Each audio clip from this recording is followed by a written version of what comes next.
Hi guys, Shannon here, and I've created a little video of Mandarin basics. And Mandarin is our school library cataloging system. And I'm really only going to go over the basics. What we will go over today is finding the website, signing in, searching for books, loaning books, and returning books. There's lots more that the system can do. For instance, you can look at a full class, you can see who has overdue books, you can renew books, you can search to see who has a book that's checked out, and so on. And so my suggestion would be just to kind of play around with it and see what you can find out. And you can also ask me, and I can give you some tips. All right, so the first step is that we have to go to the internet. And the website is pretty simple. It's just kids camp minus, oh dear, shula.mmlasolutions.com. And then you will arrive to our Kids Camp library website. And just looking at this page that we pop up onto, you'll see there's the sign in button here. There's my account. Here, once you sign in, it'll say My List. And that's also quite a cool feature that you can use. I won't explain it today. Then there's this Kids Catalog feature. I really don't ever use this, but I will click on it to show you. And it is just like a kid-friendly search option, but I think the kids never really use it, so yeah. Go back home. Then here you'll see the search bar. There's a couple of different things you can do to refine the search. For select library, there's nothing to select. We have just only one library. Then here for anywhere, there you can select whether you want to search for just author, subject, or title. And here obviously is where you type. Click the green button to search. Here you can click with the reading program. I've put many of the books, but not all. I've put the Lexile number under the for the book, so you could also search by Lexile number. Then here you can do an even more enhanced search. Here are just some quick links, and here are some more just visual quick links to some websites that the kids often use. Recommended reading, I try and change every now and then a gallery which has some pictures of our library. Then on the bottom here it says contact your librarian. You can click on that and fill out the form. It just gets sent to me, so you can also just send me an email.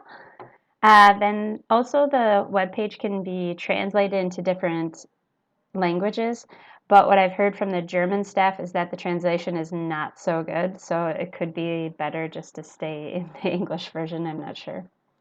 Okay, so you've gotten to the website. So the first thing I would have you do then is sign in. Although these search options and these links are active, even if you're not signed in, once you can sign in, then there's more available, of course. So you just click on the sign in. And then it'll ask for your login name, which is just your first initial of your first name, point, and then your last name. And I'm going to use Jackson's account. Hopefully he's okay with that. And then sign in, put in your password.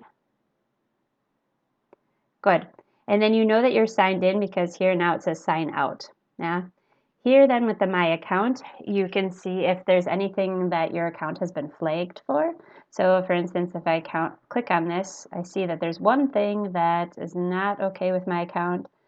And it looks like John has an overdue book. Yeah. And so that's what this My Account just gives you more information about your specific account. Here you can see this change to My Lists now. Again, I'm not going to go over that, but you might want to check it out. Good. Then here, two new buttons popped up. One that says Catalog and one that says Circulation.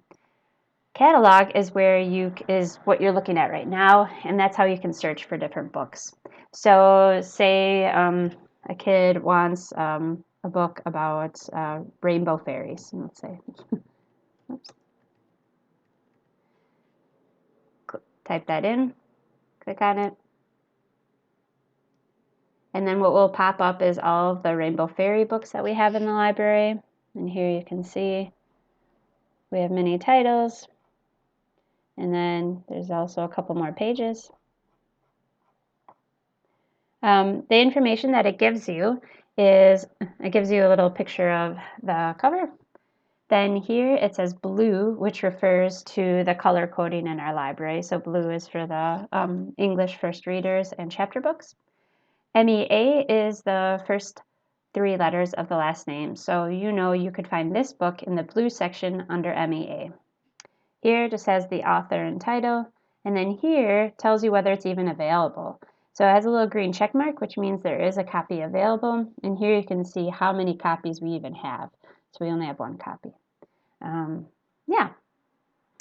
If we look for a non-fiction book, so say you're looking for books about Vikings, then it looks a little different, but pretty much the same. So here you'll see book cover, whoops, like before. But here, now it has the Dewey Decimal Number. So our nonfiction books, as I talked about before, they are organized through Dewey Decimal Number. So all the books on Vikings will be in the same section. And then the MIL just tells you the author's first letters of the author's last name. So where you can find it and which book you want. Author and title is here. Here you can see this little like cross out sign that we have one in the library, but it is not available, which means somebody has checked it out.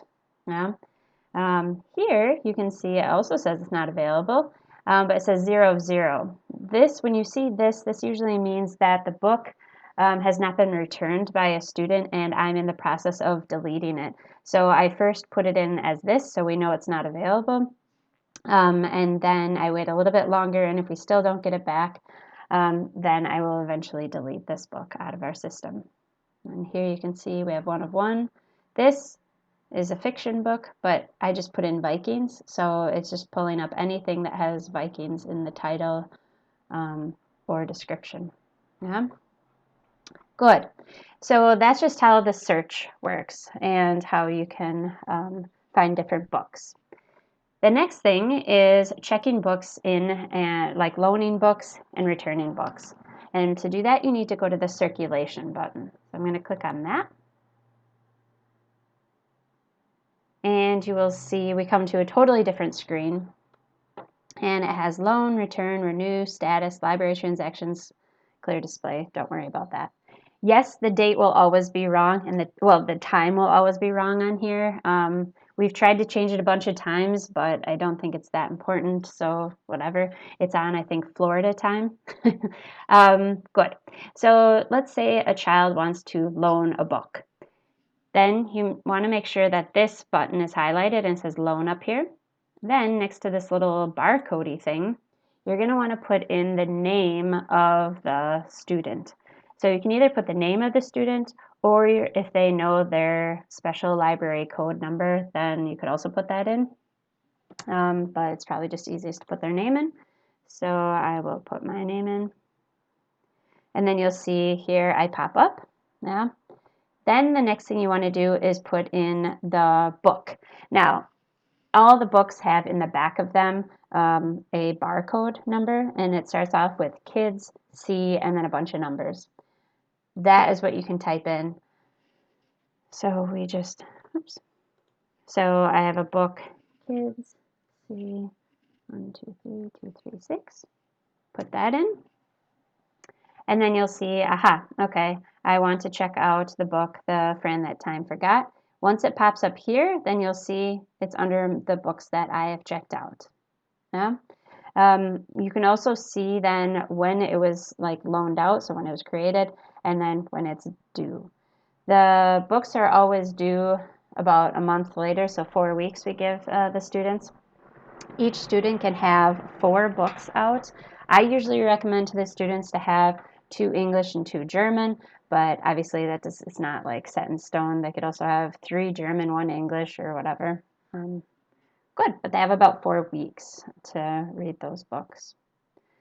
All right, so now let's pretend that it's been a couple weeks. I've read the book. It was awesome, hilarious. Now I want to return it. So now you're going to want to go to this return button. For returning a book, you do not put in the person's name first. You can put just the book in. Yeah? So then, kids 6, put that in. And then it shows up here showing my name and the book, and then you know once it does that, that has been returned back into the catalog system. From there, then I ask, usually in the upper grades, I usually ask the students to then put it back because it's just in alphabetical order. Or I ask you if you have those couple of minutes to please put them back. Otherwise, if there's really zero time, then please just put it into the return book box in the library. Good. That was really all that I was going to show you today was the loan and return. As you see, there's other things to do. If I want to go back to catalog, I can just press on that. If you have any other questions, let me know. I hope this was helpful. And now I'm just going to quickly show you to sign out. Just click on that. And voila, you are signed out. Okay, talk to you later. Bye.